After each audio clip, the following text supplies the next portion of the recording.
He accused me of theft on live TV. I turned the cameras on him. The truth has a way of finding the light, doesn't it? Even when someone you love tries to bury it 6 feet under. Those were the words I spoke into the camera that day, my voice steady despite the earthquake happening in my chest. Little did I know that in the next 15 minutes, my entire world would crumble and rebuild itself right there on live television. Let me rewind and tell you how I ended up staring down the barrel of betrayal on national TV. And how I turned that weapon right back on the man I once called my husband. My name is Victoria Hayes, and this is the story of the day my marriage died a very public death. 3 months before that fateful broadcast, life was complicated but manageable. Marcus and I had been married for 8 years, and for the most part, we'd built what looked like a successful life together. He was the CEO of Hayes & Associates, a mid-sized consulting firm his father had started, and I worked as the company's head of operations, a position I'd earned through years of dedication and genuine talent, not just because I shared his last name. Or at least that's what I thought. The cracks started showing when the company began hemorrhaging money. At first, it was subtle. Delayed vendor payments, tighter budgets, hushed conversations behind closed doors. Marcus would come home exhausted, running his hands through his perfectly styled hair, muttering about cash flow problems and difficult clients. "It's just a rough patch, Vic," he'd say, using the nickname that once made me feel cherished but was starting to sound hollow. Every business goes through this. I wanted to believe him. I needed to believe him. So when he asked me to handle some of the financial reconciliation work, something typically done by our accounting department, I didn't question it. I trusted him. I trusted us. That was my first mistake. The work he gave me involved transferring funds between various company accounts, ostensibly to maximize interest earnings and maintain better cash flow. The amounts were significant, sometimes 6 figures at a time, but Marcus assured me it was all legitimate. He'd explain the transfers with that confident smile of his, the one that had first made me fall in love with him at a college party 12 years ago. "You're the only one I trust with this, Victoria," he'd say, his hand warm on my shoulder. "The accounting team is good, but they don't see the big picture like you do." I felt important, trusted. Little did I know I was being set up as the perfect patsy. The transfers continued for 2 months. I kept meticulous records, as was my nature, documenting every transaction, every authorization from Marcus, every email exchange. I filed everything properly, assuming it would all be reviewed and approved by our external auditors during the next quarterly review. What I didn't know was that Marcus was cooking the books in ways I couldn't even imagine. While I was moving money between legitimate company accounts under his direction, he was simultaneously creating phantom transactions, falsifying client payments, and, most damning of all, slowly draining the company's emergency reserves into his personal accounts. The house of cards finally collapsed on a Tuesday morning in September.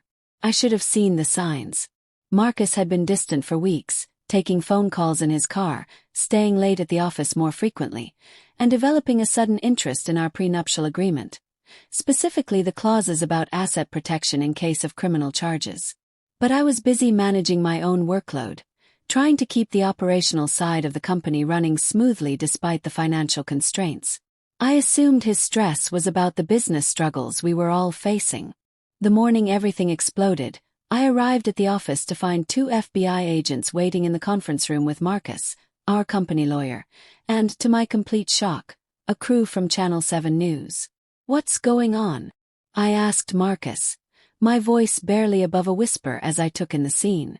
The federal agents looked stern and professional, the lawyer looked worried, and the news crew looked hungry for a story. Marcus stood up slowly, his face a mask I'd never seen before. Cold, calculating, completely devoid of the warmth I'd known for 8 years. "Victoria," he said, his voice carrying an odd formality. "These agents need to speak with you about some financial irregularities they've discovered." My stomach dropped. "What kind of irregularities?"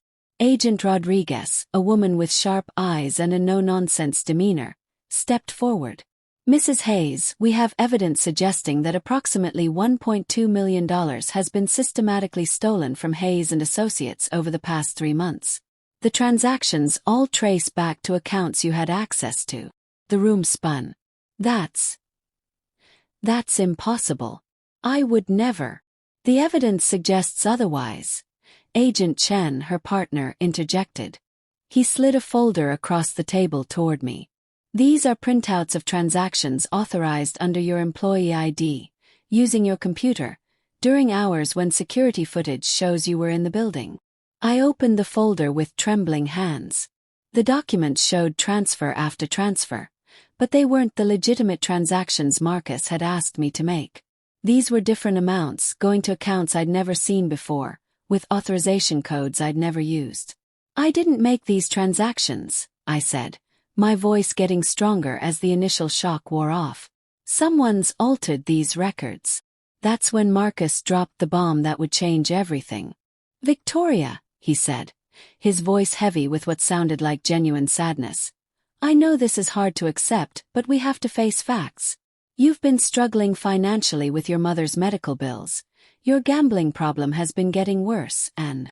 My gambling problem? I interrupted, my voice rising. Marcus, what are you talking about? I don't gamble. And what medical bills? My mother is fine. He exchanged a glance with the lawyer, a look that suddenly made my skin crawl.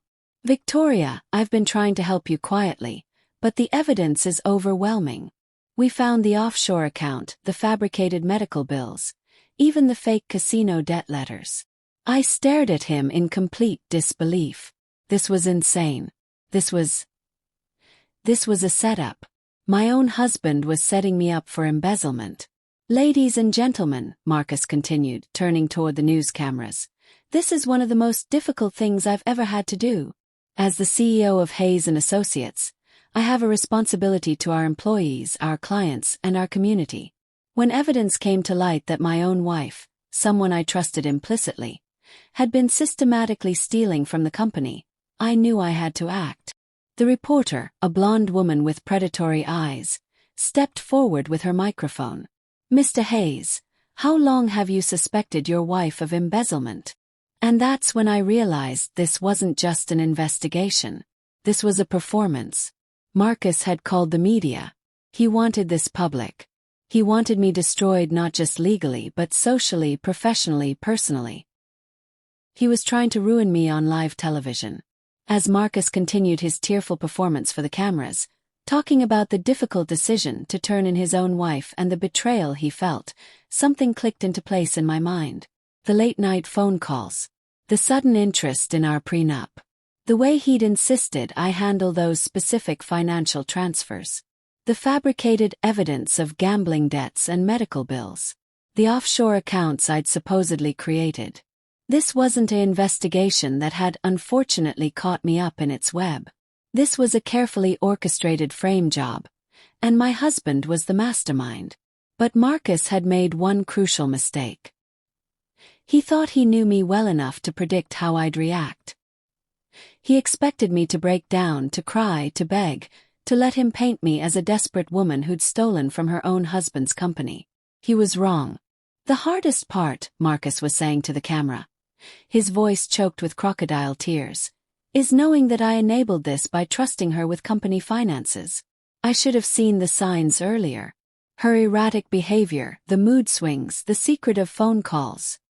Secretive phone calls. I said, my voice cutting through his monologue like a blade. Everyone turned to look at me. The FBI agents, the lawyer, the news crew, and Marcus. All of them suddenly focused on the woman who was supposed to be cowering in shame.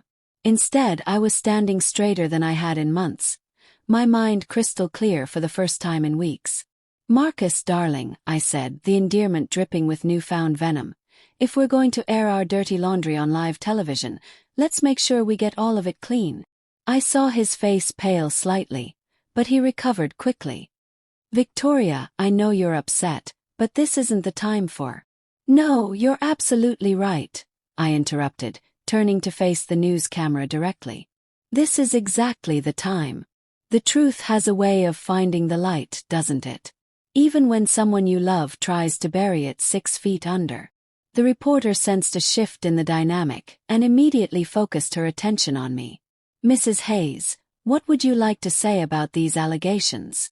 Marcus stepped forward, clearly trying to regain control of his narrative. She's obviously distraught and not thinking clearly. I'm thinking more clearly than I have in months, I said, cutting him off again. And what I'm thinking is that my husband is a coward and a thief who's trying to frame me for his own crimes. The room went dead silent. You could practically hear the news crew salivating at the unexpected drama. Marcus's mask slipped for just a moment, and I saw panic flash in his eyes before he composed himself. Victoria, you're clearly having some kind of breakdown. The stress of being caught has. The stress of being framed, I corrected. But you know what, Marcus? You made a mistake. You know me well enough to manipulate me, but not well enough to know that when you back me into a corner, I don't curl up and die. I fight. I turned to Agent Rodriguez. Agent, you said you have evidence of transactions made using my employee ID and computer during hours when I was in the building? That's correct. And you have security footage proving I was there during those times? We do. I nodded, then looked directly into the news camera. What you don't have is footage of me actually making those transactions, because I never made them. But you know what you probably do have? Footage of my husband using my computer. Marcus laughed, but it sounded hollow. That's ridiculous. Why would I use your computer when I have my own? Because yours has administrative privileges that would leave a digital trail leading back to you, I said. But using mine, especially if you had my passwords, would make it look like I was the one stealing. I pulled out my phone and opened my email app. Agents, I assume you'll want to see these. I scrolled to a folder I'd labeled Financial Reconciliation and handed my phone to Agent Rodriguez. These are all the emails from Marcus authorizing the transfers I actually made. You'll notice the dates, amounts, and account numbers don't match what's in that folder you showed me. Agent Chen looked over his partner's shoulder as they scrolled through the emails. Their expressions grew more serious with each message. Furthermore, I continued, my voice growing stronger, you'll find that every legitimate transfer I made was documented with proper authorization codes and approval workflows. The fraudulent transactions you're attributing to me bypass all of our standard protocols. I turned back to Marcus, who was looking increasingly uncomfortable. But the real evidence is in the timing. Marcus, remember when you started asking me to work late on the financial reconciliation? About 3 months ago. I don't see how that's relevant. It's relevant because that's exactly when these fraudulent transactions started. And I have something else that might interest everyone. I pulled out a small digital recorder from my purse. Marcus's eyes widened. For the past month, I've been recording our conversations about the company's finances because something felt off, and I wanted to protect myself. Turns out, that was a good instinct. I pressed play, and Marcus's voice filled the room. Just transfer the money like I showed you, Vic. Don't worry about the documentation right now. I'll handle all the paperwork later. The important thing is getting the funds moved before the quarterly review. My own voice responded. But Marcus, this bypasses our normal approval process. Shouldn't we? Trust me, okay? I'm the CEO. I know what I'm doing.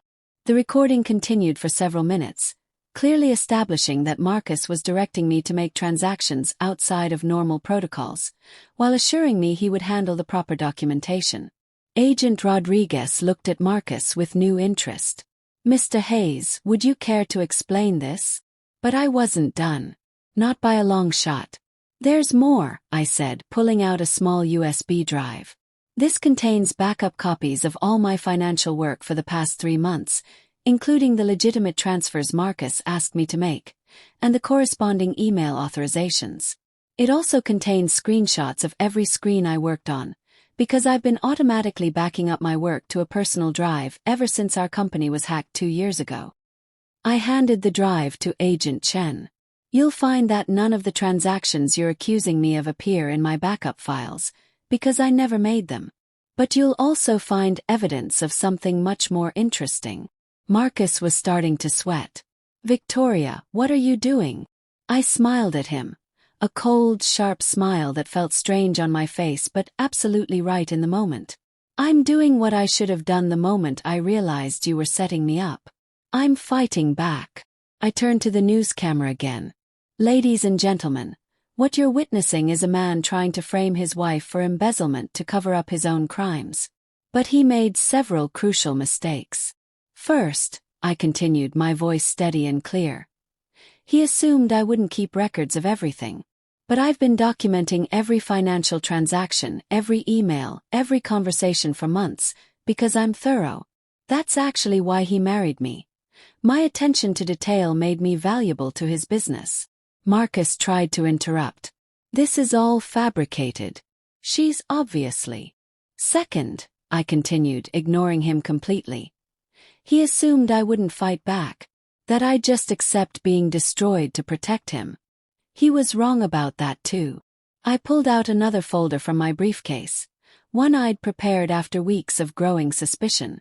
"Agent Rodriguez, what I'm about to show you is evidence that my husband has been embezzling money from his own company for over a year, using increasingly sophisticated methods to cover his tracks."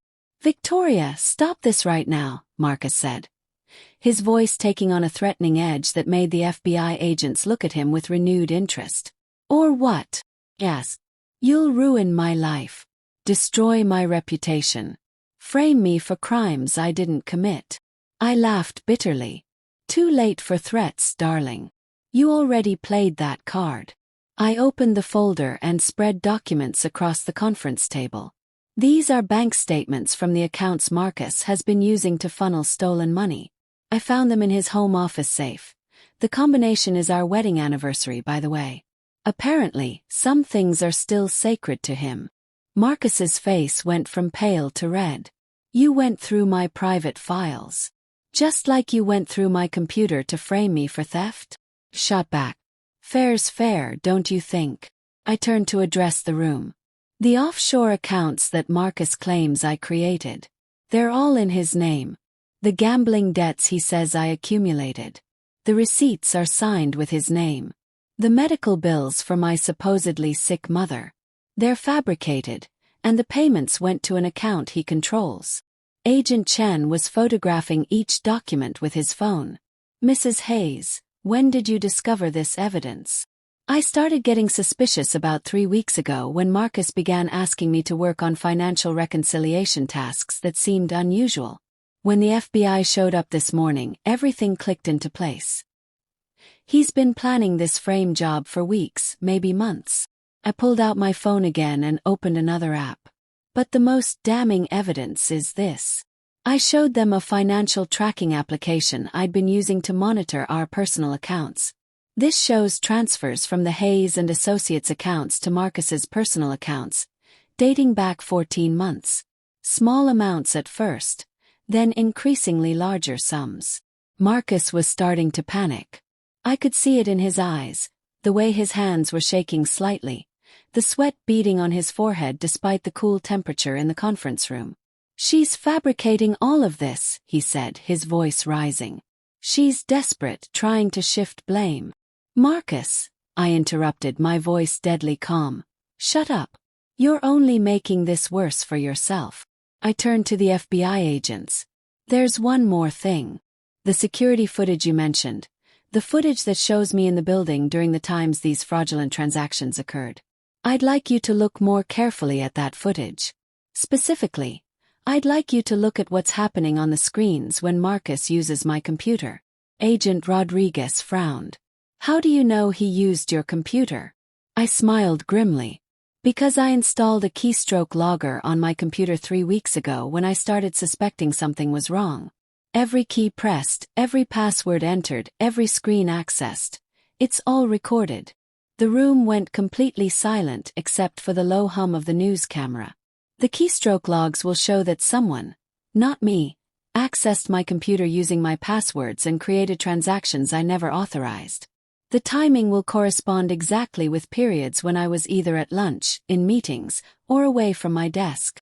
I looked directly at Marcus. You see, darling, the thing about being married to someone for 8 years is that you learn their habits. I know you always use your own login credentials, even on other people's computers, because you're arrogant and you don't think about covering your tracks properly. Marcus's face was now completely white. Victoria, please. Please what? Yes. Please let you destroy me to save yourself. Please go to prison for crimes I didn't commit while you live happily ever after with your stolen money. I turned back to the camera, feeling a strange sense of liberation as everything came spilling out. What you're witnessing, ladies and gentlemen, is the moment a woman realized her husband never really loved her. He just saw her as a useful tool, and then as a convenient scapegoat. The reporter, who had been following this entire exchange with barely concealed glee, stepped forward with her microphone. Mrs. Hayes, these are very serious accusations against your husband. Do you have proof to back up these claims? I have more than proof, I said. I have his confession. Marcus's eyes went wide. What confession? You're lying. I held up the digital recorder again. Remember our conversation last night, Marcus? When you thought I was asleep and you were on the phone in your study. I pressed play, and Marcus's voice filled the room again, but this time he was talking to someone else. Everything's set up perfectly. The FBI will find all the evidence pointing to Victoria tomorrow, and I'll be the grieving husband who had no choice but to turn in his criminal wife. The offshore accounts are untraceable to me, and I've got enough fabricated evidence to bury her. The voice of another man responded. And you're sure she won't fight back? Are you kidding? Victoria's always been a doormat. She'll probably thank me for not pressing charges. Once this blows over, I'll have complete control of the company and all the money I've moved offshore. It's perfect. The recording continued. What about the keystroke logger she might have installed?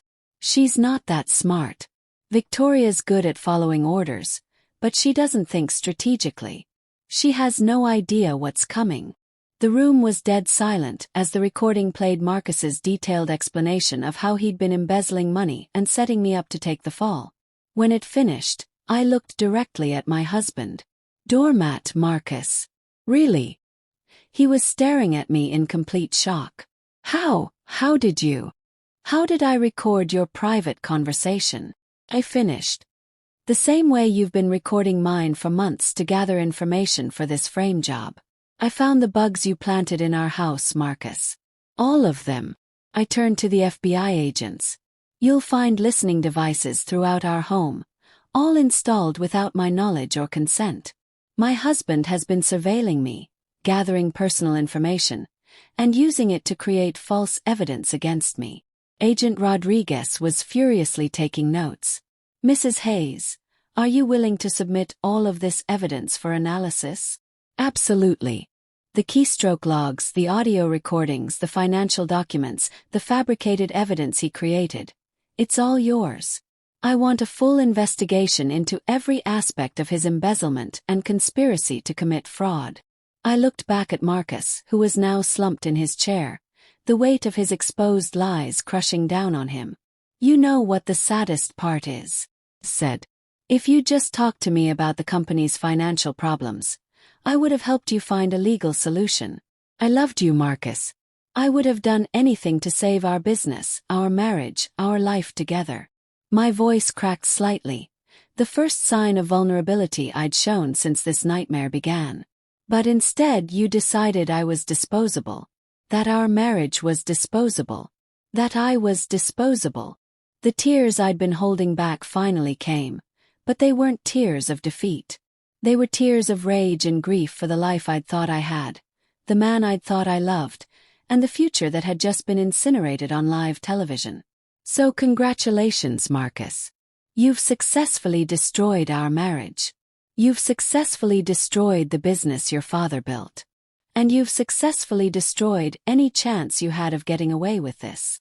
The news crew was capturing every moment of Marcus's complete breakdown. His carefully constructed facade had crumbled entirely, leaving behind a man who looked smaller and more pathetic than I'd ever seen him. Victoria, he said weakly, we can work this out. We don't have to work this out. I interrupted. Marcus, you just tried to frame me for felony embezzlement on live television. You've been planning to destroy my life for months. What exactly is there to work out? Agent Rodriguez stepped forward.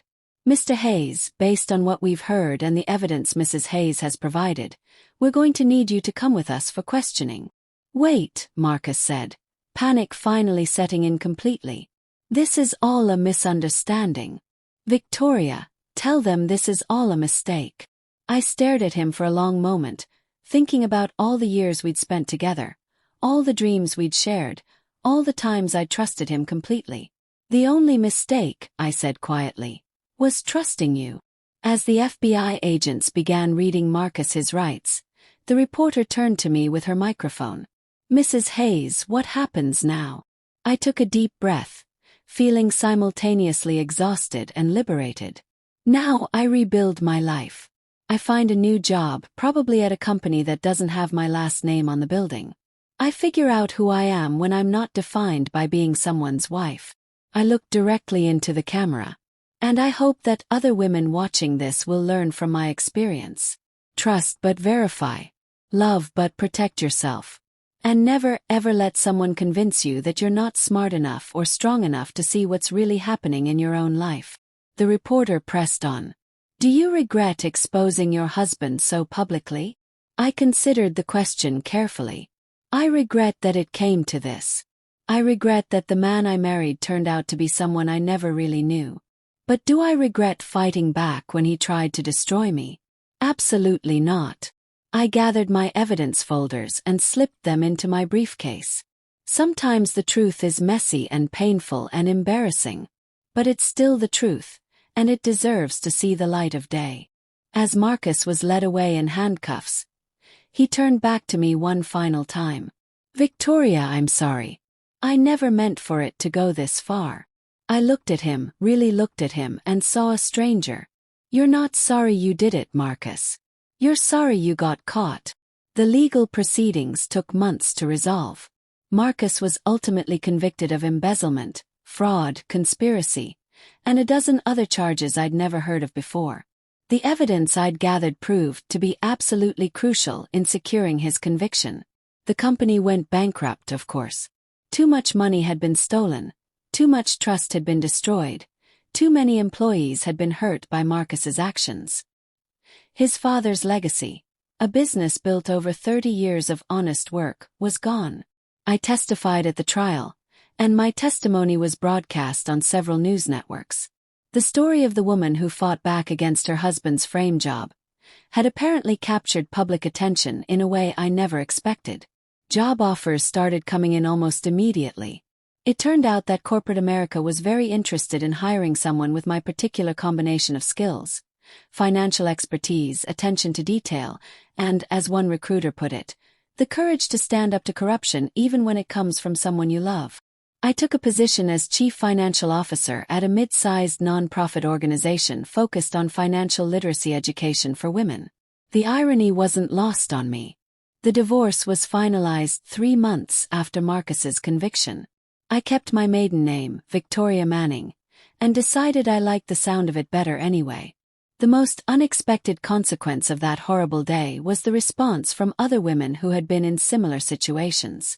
Hundreds of them reached out to me through social media, email, and letters sent to the news station. Women who had been financially abused, manipulated, or scapegoated by partners they trusted. Some of their stories made my experience look tame by comparison. Others were just beginning to suspect that something wasn't right in their relationships. All of them seemed to find some inspiration in the fact that I'd fought back instead of accepting my fate. I started speaking at events about financial abuse and empowerment.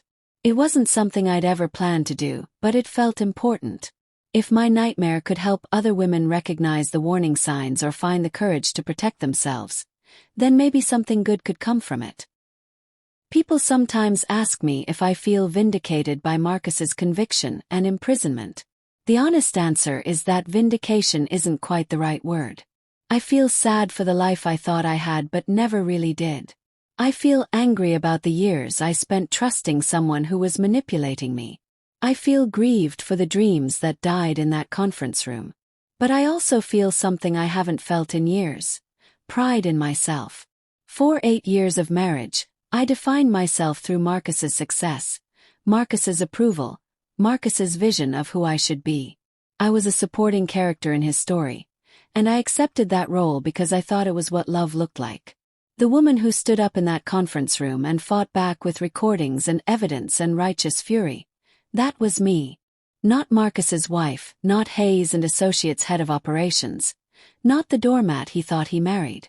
Just me, Victoria Manning, fighting for my life and my truth. That woman was someone I was proud to be.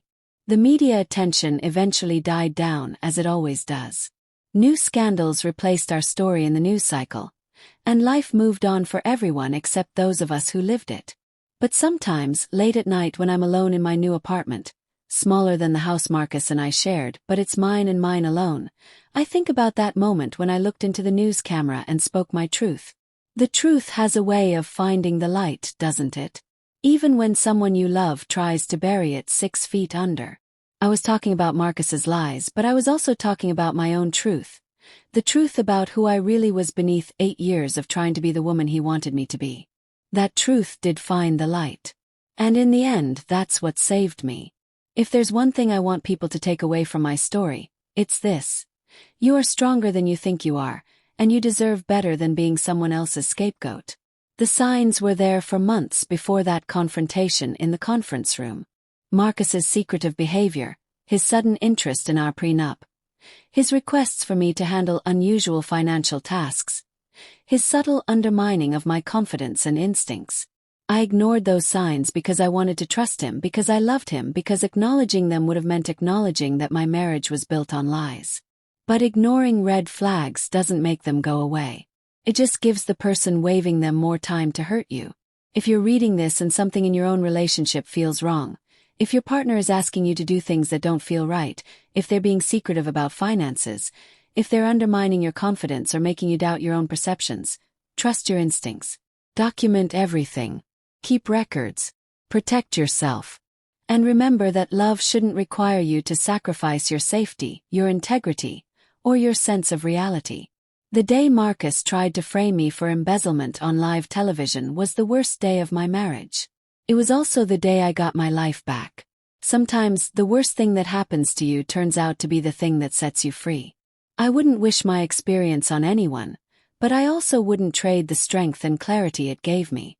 The truth has a way of finding the light. Even when someone you love tries to bury it 6 feet under. Even when that someone is the person who promised to love and protect you for the rest of your life. Especially then. Because the truth doesn't care about vows or promises or the life you thought you were building. The truth just is, waiting patiently for the moment when you're brave enough to let it shine. That moment in the conference room, surrounded by FBI agents and news cameras and the rubble of my old life, I finally let the truth shine. And it lit up everything. Victoria Manning now works as a financial consultant and speaks regularly about recognizing and responding to financial abuse in relationships. She lives in Denver with her rescue dog, Luna, and has never been happier to sleep alone. Thank you for watching. If you want more videos like this, please like, subscribe, and share.